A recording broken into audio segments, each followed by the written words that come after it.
Hello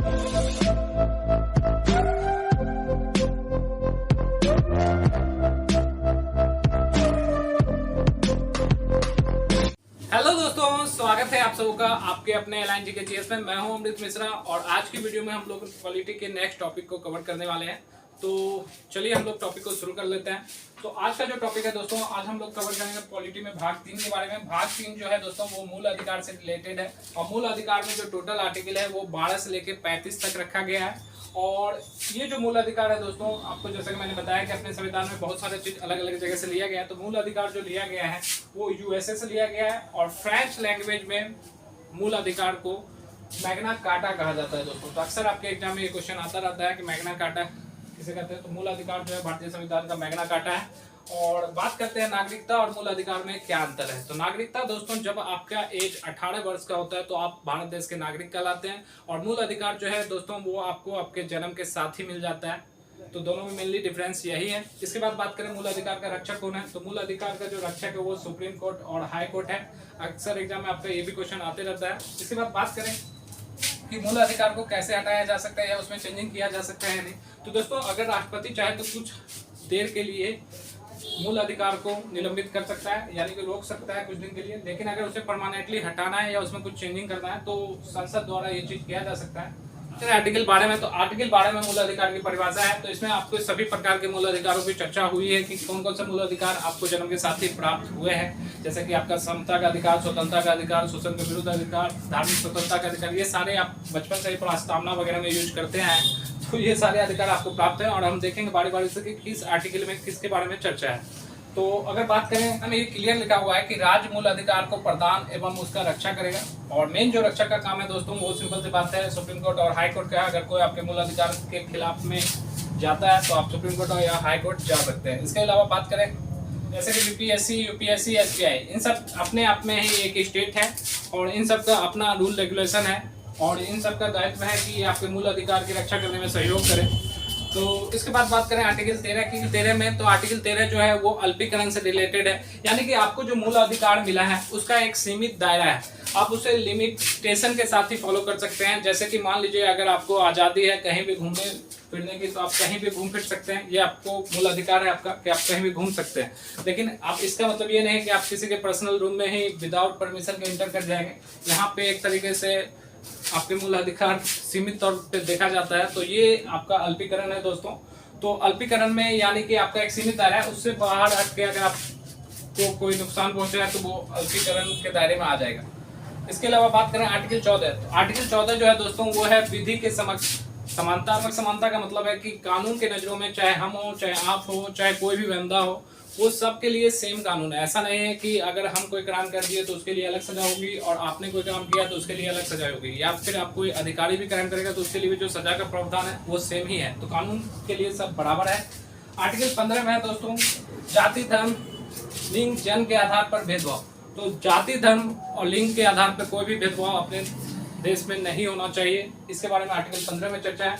इसके अलावा article 16 की बात करें तो आर्टिकल 16 में है लोक नियोजन में समानता, यानी कि सरकारी नौकरी में समानता होती है। ये अलग बात है कि विकलांग कैटेगरी या फिर महिला वगैरह को कुछ आरक्षण मिलता है दोस्तों, लेकिन आमतौर पे जो सरकारी नौकरी होती है उसमें भी समानता ही देखी जाती है।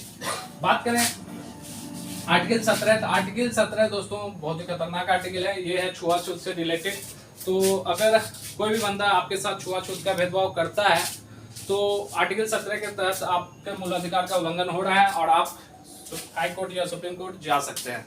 इसके बाद बात करें आर्टिकल 18, तो आर्टिकल 18 में जितने भी उपाधियां हैं उनका अंत हो चुका है। आप कोई भी बंदा किसी को कोई उपाधि दे नहीं सकता है खुद से, ठीक है। और इसके अलावा अगर उपाधि आपको कोई देगा भी तो उसे राष्ट्रपति देंगे। इसके अलावा बात करें आर्टिकल 19, तो आर्टिकल 19 जो है वह है संविधान का रीढ़। इसे संविधान का रीढ़ इसलिए कहा गया है क्योंकि इसमें बहुत सारी मुख्य बातों की चर्चा की गई है। और इसमें सबसे पहले अभिव्यक्ति की स्वतंत्रता का अधिकार, यानी कि हर व्यक्ति को अपने मन में जो उठ रहे विचार हैं उसे व्यक्त करने की स्वतंत्रता है। यहाँ पे आप देखते ही हैं, जैसे कि सिंपल सी बात है, अगर आपको मौन धारण करने की इच्छा है तो मौन धारण आप कर सकते हैं, उसमें कोई भी आपको बाधा नहीं करेगा। इसके अलावा बोलने की स्वतंत्रता है, आप किसी भी टॉपिक पे कहीं पे भी कोई बात करना चाहते हैं तो आप कर सकते हैं किसी से भी। इसके अलावा पुतला जलाने की स्वतंत्रता है, अगर आप किसी नेता वगैरह से खुश नहीं है तो हो सकता है आप उसका पुतला वगैरह जलाते हुए देखे जाए। इसके अलावा बात करें झंडा फहराने की स्वतंत्रता, तो आपको झंडा फहराने की भी स्वतंत्रता है अपने देश की। इसके अलावा बात करें आरटीआई और प्रेस की स्वतंत्रता। आरटीआई प्रेस की स्वतंत्रता का मतलब यह है कि आप सूचना के अधिकार के तहत कुछ लिमिट दायरे में हर एक चीज की जानकारी ले सकते हैं सरकारी विभाग से। अब इसका मतलब ये नहीं है कि आप चाहेंगे कि देश में कहाँ कहाँ परमाणु संस्थान है, आप ये पता करना चाहेंगे और आपको जानकारी दे दिया जाएगा, या कैसे बनता है, इन सारी चीज़ों की जानकारी आपको नहीं मिलेगी। ठीक है, तो ये भी एक लिमिट दायरे में ही होता है, तो आरटीआई के तहत भी आप पूछताछ कर सकते हैं। बात करें दोस्तों अब 19 के पार्ट 2 में, तो 19 के पार्ट 2 में जो है दोस्तों सिंपल सी बात है, आप सभा कर सकते हैं, वो भी बिना हथियार के। आपको सभा करना है तो आप बिना हथियार के कोई भी सभा को कर सकते हो। संगठन बनाने की स्वतंत्रता है, आपको कहीं पे जाके बसने की स्वतंत्रता है, घूमने की स्वतंत्रता है, आप कहीं पे जाके व्यापार कर सकते हैं, आपको व्यापार करने की स्वतंत्रता है।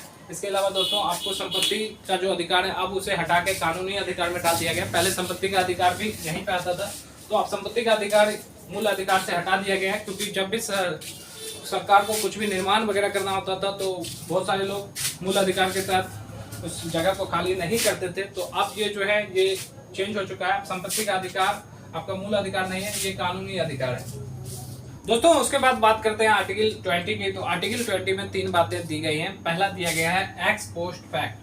एक्स पोस्ट फैक्ट का मतलब दोस्तों ये है कि जब भी आपसे कोई अपराध होता है तो उस समय जो उस अपराध के लिए सजा होगा उसी के अकॉर्डिंग आपको सजा सुनाई जाएगी। ये नहीं कि नया कानून बना के आपके लिए और आपको सजा दे दी जाएगी। ये इस कानून का बहुत सारा डिसएडवांटेज भी अपने देश में देखने के लिए मिलता है, क्योंकि बहुत सारे लोग जो रेप वगैरह के केस में फंसते हैं वो सिंपल सी बात है बच जाते हैं इस कानून के फायदे के कारण। तो ये एक दिक्कत वाली बात है। और इसके बाद बात करते हैं डबल जी पार्टी के द्वारा। तो डबल जी पार्टी के द्वारा जो है दोस्तों वो एक नया रूल है, जिसमें है कि एक अपराध के लिए आपको एक ही सजा मिलेगी। इसका मतलब ये नहीं है कि आप 10 मर्डर कर दीजिएगा तो आपको उतना ही सजा मिलेगा, ऐसा नहीं है। वो सारा सजा को जोड़ के उसके बाद आपको सजा दे दिया जाएगा। ठीक है, उसके बाद बात करें सेल्फ इंक्रीमेशन। तो सेल्फ इंक्रीमेशन का मतलब ये है कि खुद के खिलाफ आप गवाही नहीं दे सकते हैं। तो दोस्तों उम्मीद करता हूँ कि आपको ये वीडियो पसंद आई होगी। मिलते हैं अपने नेक्स्ट वीडियो में, तब तक के लिए जय हिंद।